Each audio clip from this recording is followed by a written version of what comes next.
نے لکھا ہے کہ جو شخص رات کو سونے سے پہلے ان آیات کی تلاوت کر لے تو وہ رات کو جس ٹائم اٹھنا چاہے اٹھ سکتا ہے۔ جو ٹائم وہ ذہن میں سوچ کر سوئے گا اسی ٹائم اس کی آنکھ کھل جائے گی، اور یہ ہمارے لیے بڑی خوش نصیبی کی بات ہے اور بڑی نعمت ہے کہ اگر ہم ان آیات کا اہتمام کر لیں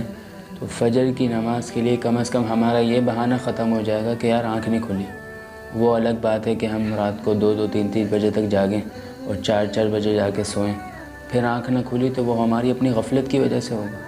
لیکن اگر کوئی ان آیات کا اہتمام کرے اور رات کو جلدی سوئے اور پکا ارادہ کر کے سوئے کہ مجھے انشاءاللہ فجر کی نماز میں اٹھنا ہے، تو اس کی خود بخود آنکھ کھل جائے گی۔